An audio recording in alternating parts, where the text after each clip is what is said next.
कल मेरे क्लाइंट से बात हुई, 3 महीने का उसका क्रेडिट पीरियड है।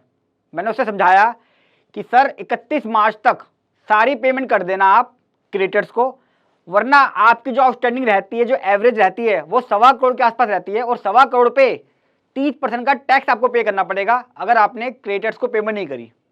पता उसको क्या जवाब था? सचिन जी क्या हुआ, आज पी के बैठे हुए हो क्या? 1.25 करोड़ के ऊपर 30% टैक्स पे करूंगा मैं, पेमेंट कहाँ से करूंगा? क्या मैं अपनी किडनियाँ गुर्दे बेच दूं? क्या करूं? काफ़ी लंबा डिस्कशन हुआ, मेरे से मेरा क्लाइंट डिबेट करता रहा। उसको यकीन ही नहीं हुआ कि अगर उसने 31 मार्च तक पेमेंट नहीं करी तो उसके ऊपर उसको 30% टैक्स पे करना पड़ेगा। बहुत सारे इस समय क्लाइंट परेशान है सिर्फ एक इनकम टैक्स के प्रोविजन की वजह से 43B, जिसमें लिखा हुआ है कि 31 मार्च तक आपको सारी की सारी पेमेंट्स करनी है, वरना आपको उसके ऊपर 30% टैक्स पे करना पड़ेगा। और पहले जहां लोग एमएसएमई का रजिस्ट्रेशन लेते थे, अब लोग अपने एमएसएमई के रजिस्ट्रेशन कैंसिल करा रहे हैं, इसलिए कि लोग उनके साथ बिजनेस ही करने को तैयार नहीं है। अगर आप एमएसएमई में रजिस्टर्ड हो तो आपके साथ बिजनेस बिल्कुल बंद, आपका बिजनेस खत्म, सिर्फ एक सेक्शन की वजह से। पूरी वीडियो इसके ऊपर है, क्या हमें करना है। मैं chartered accountant Sachin from YouTube channel expert Sachin से बताऊंगा कि कितनी बड़ी दिक्कत आ रही है और उसका सोल्यूशन क्या है और आपने किन बातों को ध्यान रखना है। आखिर तक जरूर देखिएगा, वरना इस साल आपका बिजनेस बहुत अफेक्ट होने वाला है।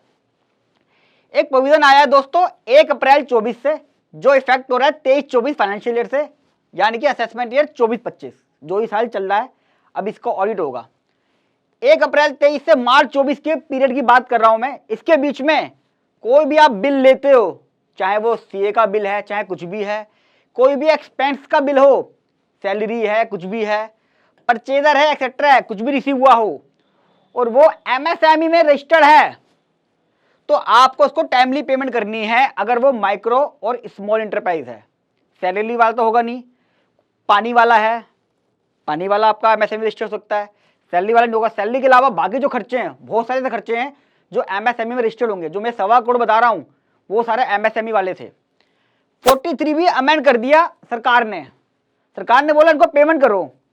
भाई ये तो बताता कि पेमेंट आगे से आ भी जाए, तुम किसी को कैसे फोर्स कर सकते हो कि पेमेंट कर दो? पैसे है या नहीं है, और पेमेंट नहीं करोगे तो 30% का टैक्स। वो लोग ऊपर बैठ के बना रहे हैं लॉ जिन्होंने ना तो कोई बिजनेस करा है, ना कभी टैक्स जमा कराया है और कभी किसी से बात नहीं करी। अच्छा, हैरानी की बात क्या है, पूरी इंडिया में किसी ने इसके बारे में सोचा भी नहीं। इतने सारे ट्रेड यूनियन है, एसोसिएशन है, चैम्बर ऑफ कॉमर्स बने हुए हैं। भाई कुछ तो सोचो, कौन से खर्चे माइक्रो और स्मॉल इंटरप्राइज के जितने भी बिल आएंगे, डेफिनेशन बताऊंगा कौन होते हैं माइक्रो स्मॉल, वो अलाउड होंगे only on actual payment basis, जब आप उनको पेमेंट कर दोगे।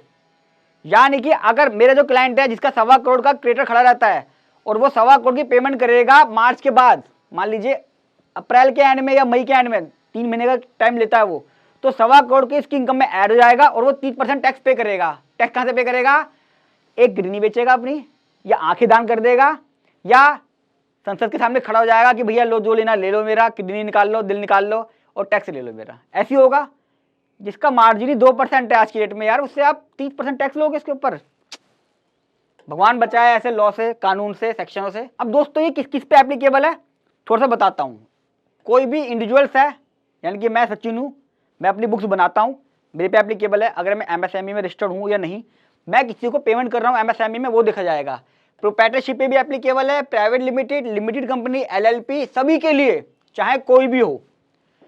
सर्विस इंडस्ट्री के लिए एप्लीकेबल है, मैन्युफैक्चरिंग इंडस्ट्री के लिए भी एप्लीकेबल है, ट्रेडर्स के लिए एप्लीकेबल नहीं है, चाहे वो रिटेल में हो या होलसेल में हो। बहुत ज़्यादा कंफ्यूजन है, बहुत सारे लोग डाल रहे हैं कि ट्रेडर भी है, ट्रेडर भी है। ट्रेडर 43B में नहीं आएंगे। अगर आप ट्रेड के बिजनेस में हो तो आपको मैंडेटरी नहीं है कि आपको पेमेंट करनी है। मेरा जो क्लाइंट है वो मैन्युफैक्चरिंग सर्विस में इंक्लूड है, उसके ऊपर ही एप्लीकेबल हो रहा है, और सर्विस इंडस्ट्री पे। इसकी नोटिफिकेशन मैंने डिस्क्रिप्शन बॉक्स में डाल दी है, दिखा भी रहा हूँ। जो ट्रेडर्स आए हैं, ट्रेडर्स की नोटिफिकेशन आई है कि ट्रेडर भी एमएसएमई में रजिस्ट्रेशन करा सकते हैं, लेकिन only for the purpose of landing, यानी कि लोन वोन में जो बेनिफिट मिलते हैं उसके लिए है बस वो। बाकी ट्रेडर का एमएसएमई से कोई भी लिंक नहीं है, ध्यान रखना। बुक्स मेंटेन होना जरूरी है, अगर बुक्स मेंटेन नहीं है तो ये डिसलाव का कोई फर्क नहीं पड़ता। यस, अगर आप बुक्स मेंटेन कर रहे हो तो ही आपको पेमेंट करनी है। इसलिए कहता हूं मेरा इंडिया का इकलौता प्रैक्टिकल चैनल है जो आपको सारी बात बताएगा। अब मैं आता हूं सेक्शन 15 के ऊपर दोस्तों, जो कहता है एमएसएमई एक्ट के हिसाब से अगर कोई भी व्यक्ति एमएसएमई में रजिस्ट्रेशन ले रखा है तो उसको 45 दिन में पेमेंट करनी है अगर रिटर्न में एग्रीमेंट है। इसलिए लोग कह रहे हैं कि भैया हमारा एमएसएमई से हटा दो, हमारे साथ लोग बिजनेस ही कर रहे हैं। क्यों? अगर बिजनेस करेंगे तो पेमेंट करनी पड़ेगी, पेमेंट करूंगा कहाँ से, पैसा ही नहीं है। मेरा क्लाइंट भी यही कह रहा है, हमने भी इसको एडवाइस करा है कि भाई पूछ ले, अगर तो एमएसएमई में रजिस्टर्ड है तो जा यहाँ से, हम किसी दूसरे से ले लेंगे ताकि डिसलाउ ना करना पड़े। कौन देगा 1.25 करोड़ का 30%?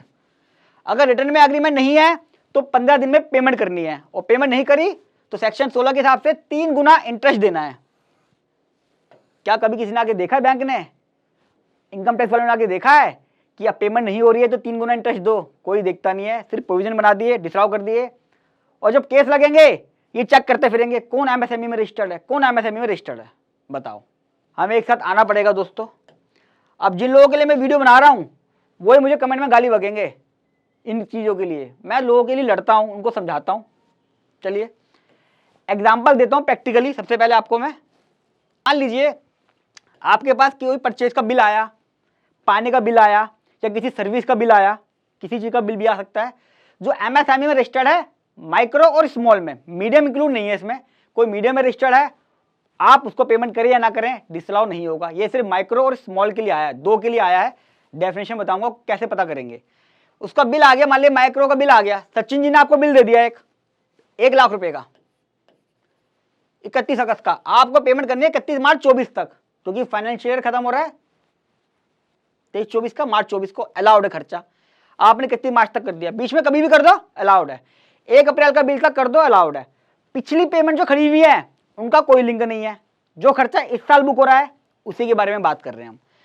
एक बिल 20 मार्च का 24 का है, आपने उसकी पेमेंट कर दी 3 अप्रैल 24 को, ये अलाउड है। कितने दिन हो गए? 14 दिन।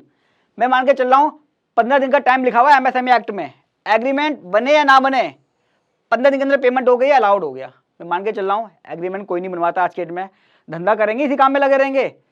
15 दिन में पेमेंट हो गई और ये दिन मिलाकर है, ध्यान रखना। इंक्लूडिंग एक बिल आया आपके पास 20 मार्च का, आपने उसकी पेमेंट 3 मई को करी, यानी कि 45 दिन के अंदर उसके साथ मेरा एग्रीमेंट बना हुआ था, जिसकी भी पेमेंट थी एग्रीमेंट बना हुआ था। एग्रीमेंट के हिसाब से जो एमएसएमई एक्ट कहता है कि 45 दिन में पेमेंट कर दीजिए रूल के हिसाब से, तो मेरे 45 दिन के अंदर है, ये अलाउड हो जाएगी। मान लीजिए अगर मेरा यहाँ पे एग्रीमेंट नहीं होता और मैं 3 तारीख को कर रहा हूँ, 3 मई को कर रहा हूँ, तो वो मेरा खर्चा डिसअलाउ हो जाएगा और उसके ऊपर मुझे 30% का टैक्स पे करना पड़ेगा। कैसे? किडनी बेच के, ध्यान रखना। ये है माइक्रो और स्मॉल की इंटरप्राइज। माइक्रो में अगर 1 करोड़ का इन्वेस्टमेंट है, प्लांट मशीनरी, जब आपकी बैलेंस शीट बनती है उसमें लिखा आता है, जो भी लास्ट होगी उससे मैच कर लीजिए, और सेल है 5 करोड़ जो आपकी लास्ट सेल है। और स्मॉल एंटरप्राइज 10 करोड़ की इन्वेस्टमेंट प्लांट मशीनरी में और सेल है 50 करोड़ की। यानी कि जब इसको आप पेमेंट कर रहे हो उसकी कंडीशन चेक करेंगे कि वो इसमें रजिस्टर्ड है या नहीं है। डिक्लेरेशन ले लीजिएगा कि मैं एमएसएमई में रजिस्टर्ड नहीं हूँ, उसे बोल दीजिए कि साल अगर तेरे को पेमेंट चाहिए ना, डिक्लेरेशन दे दे लिख के कि तो एमएसएमई में रजिस्टर्ड नहीं है, और अपना कैंसिल करा ले अगर धंधा करना है तो, बच जाओगे इससे। डरा डरा के करो, हो सकता है मेरे को जेल कर दें कि एमएसएमई के लिए क्या कर रहे हो। तो भाई तुम भी तो देखो क्या कर रहे हो। 1 करोड़ 30 लाख लोग रजिस्टर्ड है एमएसएमई में, बनाया तो इसलिए था कि एमएसएमई को फायदा हो जाए, टाइमली पेमेंट मिल जाए। तो भाई पीछे से तो प्रेशर बनाओ कि पेमेंट आए, जब आएगी तभी तो आगे जाएगी यार। क्या प्रैक्टिकल प्रोविजन बनाया, समझ नहीं आया मेरे को तो यार, कि पेमेंट कर दो, पेमेंट कर दो। डिस्प्यूटेड अमाउंट का क्या होगा, जो मेरी ओपिनियन है और सही है, बताऊँ, हमेशा सही बोलता हूँ, जब तक आपका डिस्प्यूट रिसोल्व नहीं जाता उस पार्टी से।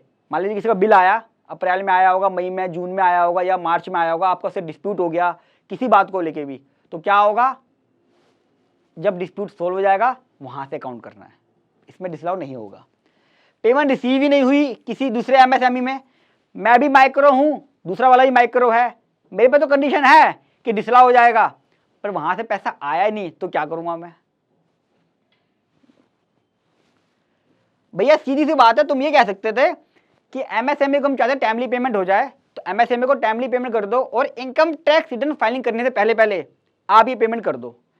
इनकम टैक्स में बहुत सारी चीजें ऐसी हैं जो कहते हैं कि आईटीआर फाइल करने से पहले पहले 43B में जो भी आपकी स्टैट्यूटरी लायबिलिटी है, टीडीएस है ना, टीडीएस के बारे में है, जीएसटी है, ये सब कहती है कि आईटीआर फाइलिंग से पहले पहले, ऑडिट से पहले पहले आप पे कर दीजिए, अलाउ हो जाएगा। यानी कि सरकार अपना तो अलाउ कर रही है जीएसटी और इनकम टैक्स के लिए, हमारे लिए कह रही है 15 दिन में पे करो, 45 दिन में पे करो, किडनी बेच के पे करो। बहुत ही गलत प्रोविजन है।